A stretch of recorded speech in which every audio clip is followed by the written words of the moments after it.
ഞാൻ നേരത്തെ പറഞ്ഞത് ഓർമ്മയുണ്ടല്ലോ, ഇവിടെ ഇപ്പം നടന്നൊന്നും വീട്ടിൽ ആരോടും പറയാൻ നിൽക്കണ്ട. വന്ദന കുറുപ്പിന്റെ വീട്ടിൽ സന്തോഷമായിട്ടാണ് കഴിയുന്നതെന്ന് എല്ലാവരും കരുതിക്കോട്ടെ. വാ കേരളം.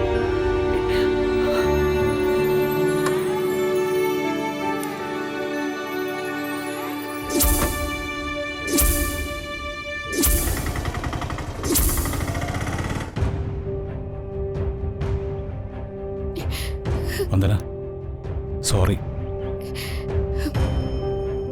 ആരൊക്കെ അവഗണിച്ചാലും കുത്തുവാക്കുകൾ പറഞ്ഞാലും വന്ദന എന്താണെന്ന് എനിക്കറിയാം. വേണ്ട, ഞാൻ നിങ്ങളോട് എന്ത് തെറ്റ് ചെയ്തിട്ടാ എന്നോട് ഇങ്ങനെയൊക്കെ? വലിയ സ്വത്തും പണമൊന്നും ഇല്ലെങ്കിലും ആ വാടക വീട്ടിൽ സമാധാനത്തോടെ ജീവിച്ചതാ ഞാനും എന്റെ ദീമോളും. ആ സ്വസ്ഥതയും സമാധാനവും ഇല്ലാതാക്കിയത് നിങ്ങൾ ഒറ്റൊരുത്തനാ. നിങ്ങളെ കണ്ട നിമിഷം മുതൽ തുടങ്ങിയതാ എന്റെ കഷ്ടകാലം. വന്ദനെ, അച്ഛൻ എന്ത് വേണമെങ്കിലും പറഞ്ഞോട്ടെ, എനിക്കറിയാം വന്ദനെ. വേണ്ട, അച്ഛനെ അമ്മയെ ആക്ഷേപിക്കാനുള്ള അവകാശമൊന്നും ഞാൻ ആർക്കും കൊടുത്തിട്ടില്ല. പല പ്രാവശ്യം ഞാൻ ജഗനോട് പറഞ്ഞിട്ടുള്ളതാ, ആ പാവങ്ങളെ ഇനി ആക്ഷേപിച്ച ഞാൻ പ്രതികരിക്കുമെന്ന്. ദേ, ഇപ്പൊ കണ്ടതും കേട്ടതൊന്നും ആയിരിക്കില്ല എന്റെ പ്രതികരണം. മാധവൻ നായരുടെ മക്കൾ ആരുടെയും കുടുംബം തകർക്കാനും ആരെയും വളച്ചെടുക്കാനൊന്നും നടന്നിട്ടില്ല. ഈ പറയുന്ന മഹാനായ കുറുപ്പിന്റെ മകനാ ഒരു പെണ്ണിനെ ബോധം കെടുത്തി താലി കെട്ടിയത്. എന്നിട്ട് കുറ്റം എന്റെ അച്ഛനും അമ്മയ്ക്കും.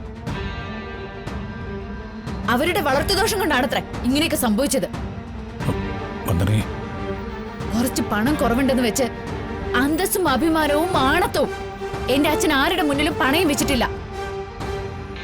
സ്വന്തം ഭാര്യയുടെ മുന്നിൽ വെച്ച് അപമാനിക്കപ്പെട്ടിട്ടും ആ മനുഷ്യൻ ഒന്നും മിണ്ടാതെ പോയിട്ടുണ്ടെങ്കിൽ അത് എന്നെ ഓർത്ത് മാത്രം.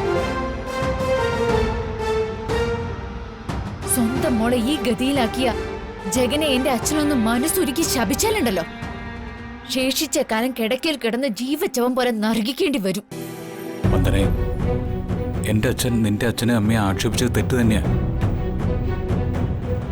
അതിനെ ആ രീതിയിൽ തിരിച്ചു പ്രതികരിക്കാതിരുന്നത് വന്ദനയുടെ അച്ഛന്റെ മാന്യത കൊണ്ട് തന്നെയാ. പിന്നെ നിന്റെ അച്ഛന്റെ ശാപം കിട്ടിയ ഞാൻ ശേഷിച്ച കാലം ജീവച്ചവം പോലെ കട്ടിലേക്ക് കിടന്ന് നരയിക്കുമെന്ന് നീ ഇപ്പൊ പറഞ്ഞില്ലേ? അതിനു വേണ്ടിയുള്ള പാപമൊന്നും ജഗൻ ചെയ്തിട്ടില്ല. ഒളിച്ചടങ്കിലും ഞാനൊരു പെണ്ണിന്റെ കഴുത്തിൽ താലി കെട്ടിയിട്ടുണ്ടെങ്കിൽ അത് അന്തസ്സായിട്ട് വിളിച്ചു പറഞ്ഞ് അവളെ കൂടെ കൂട്ടിയിട്ടുണ്ട്.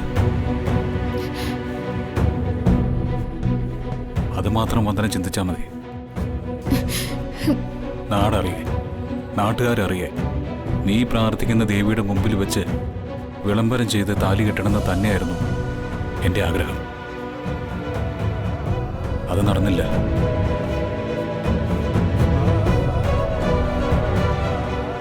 ചെയ്തുപോയ തെറ്റിന് പലവട്ടം ഞാൻ മാപ്പ് പറഞ്ഞു. ക്ഷമിക്കുന്നതൊക്കെ വന്ദനയുടെ ഇഷ്ടം. ജഗനൊരു നിഴലായിട്ട് നിന്റെ ഒപ്പം എന്നും കാണും.